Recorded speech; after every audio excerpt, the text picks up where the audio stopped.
Okay. Hello students, welcome back again in our channel. आज हम लोग एक्सरसाइज 1G का क्वेश्चन नंबर 17 सॉल्व करेंगे, जहाँ पे हमको दिया हुआ है वैल्यू। कह रहा है अगर 9 to the power n into 3 to the power 2 into 3 to the power minus n upon 2 the whole power minus 2 and इन सब का minus 27 to the power n upon 3 to the power 3m into 2 to the power 3, इन सब की value 1/27 के equal है, तो आपको ये प्रूव करना है m-1 इज इक्वल टू 1 होता है। अब देखते हैं ये कैसे होता है। यहाँ पे हमने क्वेश्चन नोट कर रखा है ऑलरेडी। अब इसको सॉल्व करते हैं।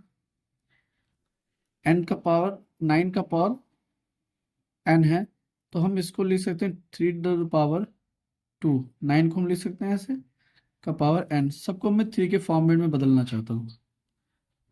Into 3 to the power 2 into 3 to the power हो जाएगा माइनस n अपॉन 2 इंटू -2। ये हम जानते हैं एन का पावर a का पावर m का पावर n mn हो जाता है, इस हिसाब से मैंने ऐसा किया।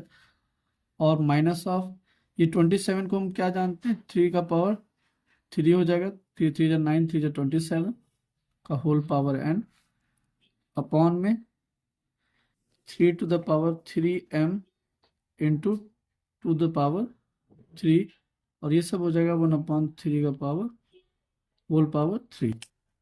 अब ये हो जाएगा बच्चों 3 to the power 2n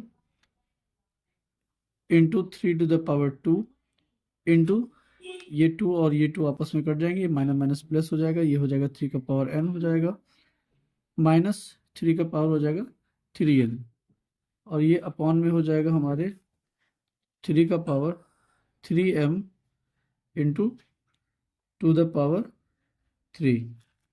okay बच्चों, और यहाँ से ये हमारा बन गया 1/3 का पावर 3। अब यहाँ पे क्या हो सकता है, ये 2n हमारा, और ये सब में बेस हमारा 3 है इतने यहाँ तक, तो 3 हम कॉमन ले लें, ये हो जाएगा 2n plus 2 plus n minus 3 का पावर 3n, और ये अपॉन में हो जाएगा 3 का पावर 3m इंटू 2 का पावर 3। और ये 2 का पावर जो 3 है बच्चों, इसको मैं यहाँ पे ना रख करके मैं इसको इधर भेज दे रहा हूँ इक्वल के दूसरे साइड पर, और ये यहाँ पे आ जाएगा 2/3 का होल पावर 3, ऐसा हम लिख सकते हैं इसको। अब ये हो जाएगा बच्चों हमारा 2n और प्लस n, तो ये हो जाएगा 3 का पावर 3n प्लस 2, या यहाँ से प्लस 2 को मैं हटा के बाहर लिख दूँ, 3 का पावर 2 माइनस 3 का पावर 3n, और अपान में 3 का पावर 3m, यही बचा हमारा, बराबर 2/3 का पावर 3। तो यहाँ से 3n बच्चों कॉमन हो रहा है, तो मैं इसको बाहर ले जाऊँ, 3 का पावर 3n। ओके बच्चों, ये तो 3 का पावर 3n हो जाएगा, बाहर निकाल लिया मैंने, अंदर बचा मेरा 3 का स्क्वायर 9, और यहाँ से बचेगा 1।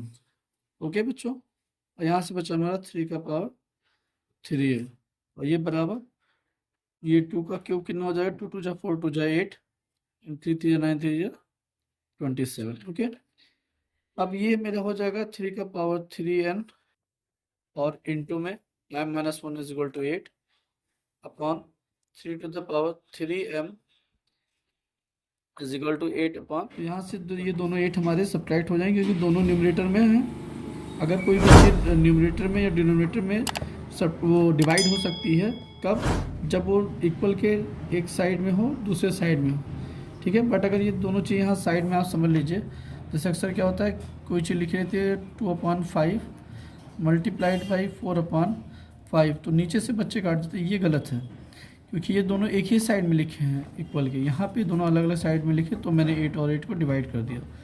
अब यहाँ से 3m को अगर हम ऊपर ले जाए तो 3 का पावर हो जाएगा 3n, और ये हो जाएगा इंटू में 3 का पावर माइनस 3m।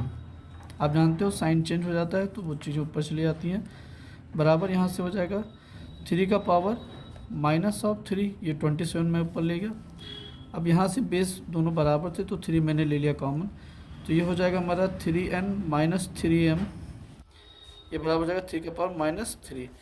अब हम जानते हैं since base are equal, so base equal है तो हमारे पावर भी इक्वल हो जाएंगे, तो 3n minus 3m is equal to -3 के हो जाएगा। और यहाँ से माइनस हटाने के लिए हम 3m को पहले लिख दें और 3n को बाद में लिख दें, और यहाँ से ये हमारा माइनस हट जाएगा और 3 यहाँ पे आप कॉमन ले लेंगे तो अब बचेगा आपका m minus n is equal to 3, और ये 3 यहाँ से कट गया और हमारे पास में क्या बचा, m minus 1 is equal to 1, और यही आपको बच्चों प्रूव करना था।